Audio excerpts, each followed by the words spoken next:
You think reading is safe? Think again. Your local library might be a fortress of knowledge, but some books, they basically contraband. People have tried to burn them, ban them, erase them from existence. Why? Because the words inside made someone uncomfortable, or angry, or maybe they just didn't like the cover art. These aren't manuals for making bombs. They are just stories, or facts. But in the wrong hands? Apparently, that's a national emergency. We are counting down the most famous banned books ever, and why they caused such a massive headache. Number 10. The Adventures of Huckleberry Finn, Mark Twain's classic. A masterpiece, they say, but it's got a language problem. It uses the N-word. A lot. Like, seriously, a lot. This book is about racism in the 1800s. It tries to show how bad it was, but reading it today feels like getting slapped repeatedly. Ouch. So, schools keep trying to ban it. Versus fruits. On. Or replace it. They say the language is too harsh for kids. Kids these days, right? It's like trying to teach Shakespeare without mentioning sword fights. You miss the point. The argument is always the same: exposure versus protection. Are we protecting kids from history? Or are we just tired of uncomfortable conversations? It's a wild tightrope walk. Twain probably just wanted to write a funny book. He accidentally wrote a cultural landmine instead. Whoops. Number 9. The Color Purple by Alice Walker. This book is powerful, brutal, beautiful. It follows Celie's journey. She survives abuse. She finds herself. It deals with racism, sexism, and sexual assault. Heavy stuff. Imagine reading that in a high school English class. Intense. Parents complained about the explicit content. They always do. Specifically the descriptions of violence and sexuality. Too much truth bomb. It won a Pulitzer Prize, by the way. So it's not just some random rant. Banning it feels like saying Celie's story shouldn't exist, that her pain is inappropriate. It's like trying to ban sunshine because it reveals dirt on the floor. You still have dirt. The book is about overcoming darkness. Banning it just keeps the lights off. Number 8. Of Mice and Men by John Steinbeck. 2 migrant workers, big dreams, a tragic ending. It's short. It's brilliant. It's taught everywhere. So why the controversy? Language again. And violence. Lenny is a big guy with a small brain. He accidentally kills things. He accidentally kills a puppy. He accidentally kills a woman. The language used to describe Lenny is often offensive. Slurs pop up. People argue it promotes negative stereotypes of the mentally disabled. It's a tough read. The ending will ruin your whole week, but it's a profound look at the American dream failing. Banning it feels like censorship by discomfort. We don't like sad things, especially when they use words we don't like. Get over it, people. Number 7. Fahrenheit 451 by Ray Bradbury. This is meta. It's banned for being about banning books. The irony is thick enough to spread on toast. In this future, firemen burn books, put out fires, burn them. The government says books cause unhappiness. Too many conflicting ideas. They want everyone to be blissfully ignorant. Just consume the mindless TV. So, people try to ban this book because it criticizes censorship. It's the ultimate self-fulfilling prophecy. A book about censorship gets censored. Imagine censoring a recipe book because you don't like onions. It's that silly. Bradbury would probably have a field day with this. He'd write a new book about it. The book warns us about being too comfortable, too controlled, and banning it proves the book right immediately. Checkmate, censors.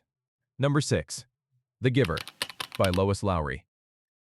This feels like a safe choice, right? Kids love this book. It's about Jonas. He lives in a perfect, safe community. No pain, no color, no real choice.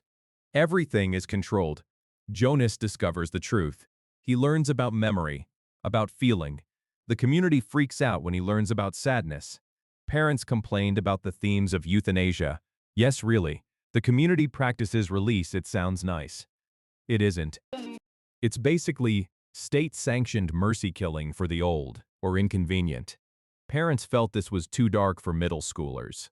Too much existential dread. They want their kids thinking about unicorns, not mandatory death panels. But the book is about the cost of perfection, a high price. If you can't handle the concept of death, how do you handle life? Number 5. To Kill a Mockingbird by Harper Lee. Word. Back to the South, back to racism. This one is huge. Scout Finch narrates. Her dad, Atticus, defends an innocent black man, Tom Robinson, falsely accused. The trial is devastating. It's a blueprint for moral courage. Atticus is the ultimate dad goal. So, why the ban hammer? Again, language and mature themes. The N-word shows up here too. Lots of Southern slang. And the themes of rape and racial injustice are very adult.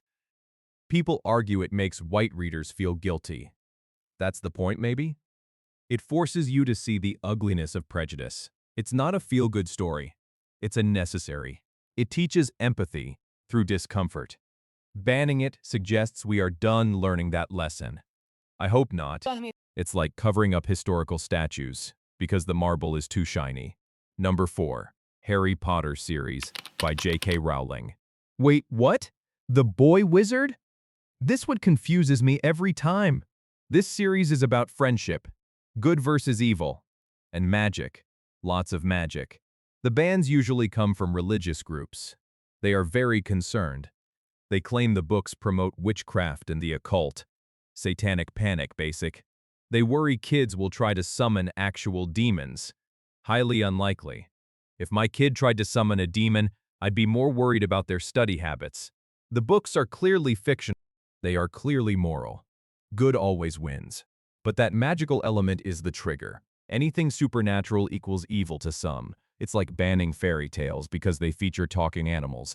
It's fantasy. It's escapism. It's just fun. But when fear takes over, even friendly wizards get put on the naughty list.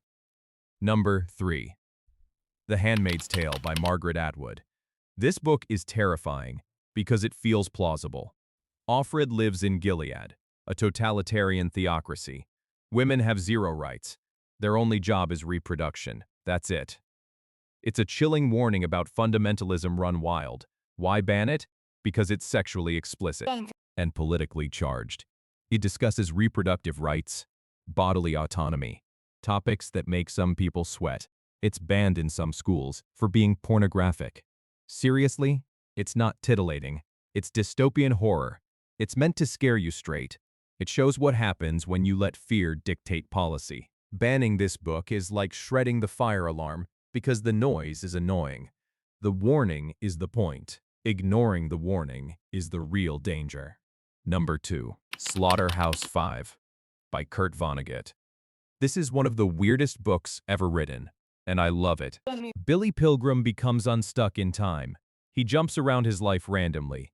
He witnesses the bombing of Dresden in World War II. Horrifying stuff. It's anti-war. Deeply, profoundly anti-war. The book is banned for profanity, and sexual content, and religious themes. Vonnegut basically used every dirty word available. He thought war deserved it. He also has aliens. The Tralfamadorians. They see time all at once. So when someone dies, they just say, "So it goes." A dark shrug. People felt it was too chaotic, too cynical about organized religion. It doesn't offer easy answers. It offers confusion and pain. Like life, frankly. If you want easy answer, read a coloring book. This book forces you to confront senseless tragedy that's hard for a curriculum. Number 1. The Satanic Verses by Salman Rushdie. This is the book that got an actual fatwa issued against the author. This book caused international geopolitical incidents, not just library debates. It's a magical realism novel. It riffs on the life of the Prophet Muhammad. It contains dream sequences, blasphemous imagery, allegories that angered Muslims worldwide. The controversy wasn't about school boards. It was about death threats. Rushdie had to live in hiding for years. That's extreme book review feedback.